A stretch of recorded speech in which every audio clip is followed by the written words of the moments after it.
Hello students.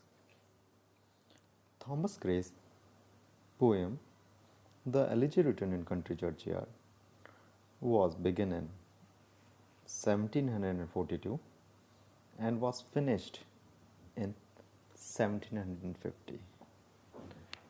We can say that it took 8 years to compose it. The churchyard is that of Stockpogis in Buckinghamshire, where Gray was living when he composed the poem and where he was buried after his death. This elegy is totally different from the other elegy because in this elegy it does not commemorate the death of individual but expresses the melancholy thought of the poet while he contemplates the graves of simple villagers. When this elegy was published, it became so popular that it ran through 11 editions in 2 years and Gray became very famous. It has been translated in many languages. Here is a poem that is most read and that gives delight combined with instruction in such great abundance.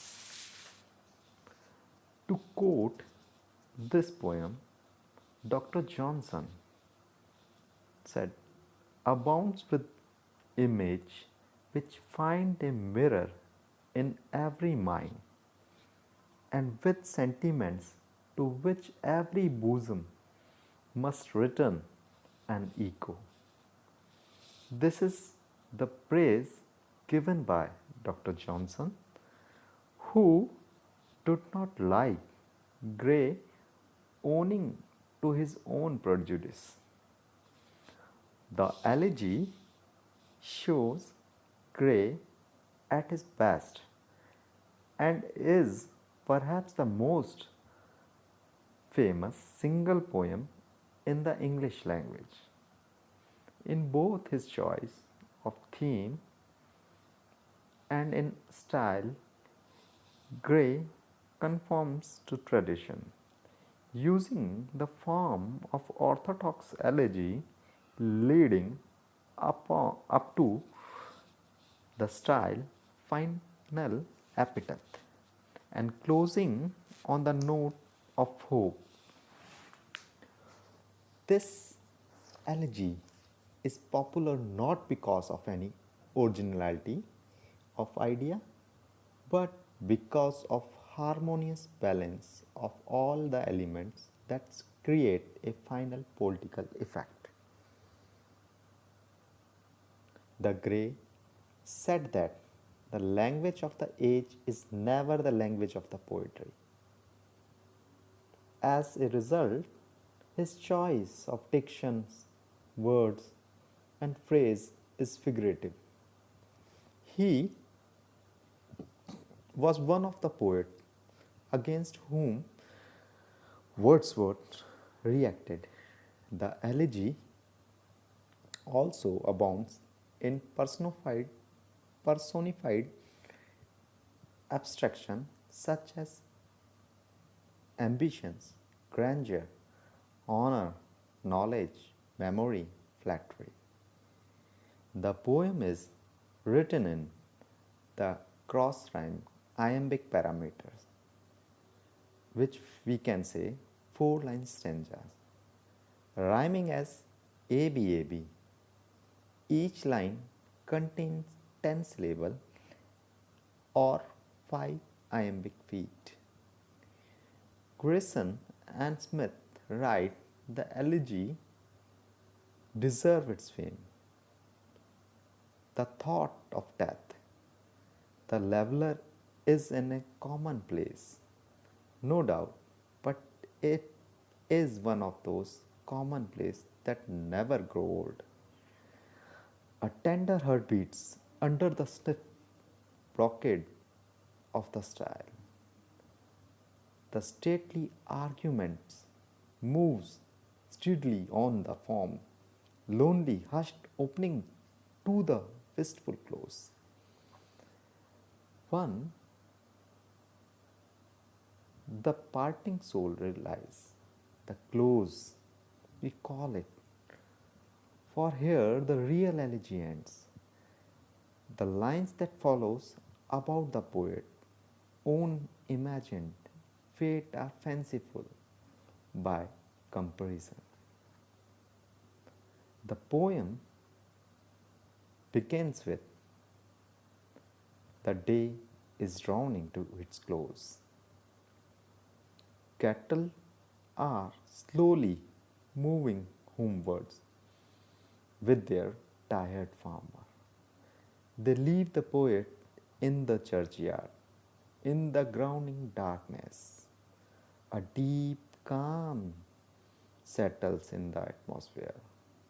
The silence is occasionally interrupted by the droning flights of the beetles, the tinkling of the sheep bells, and haunting of the owls. Gray is standing in the Stockbox churchyard about the poor rustics who were buried outside the church. He says that they will no longer be roused from the sleep by any sound of birds, cocks, or herdsman horn. No housewives or children will greet them on their return to home after day toil. While they were alive, they reaped harvest and happily drove their cattle to the fields. They were all simple men. The ambitious and showy man of the cities should not mock at their simplicity and non ambitious life. They should know that the end of all show, wealth, beauty is decay and death. Death level all distinctions. The poor rustic had all the feeling which the rich have. Here, the poet himself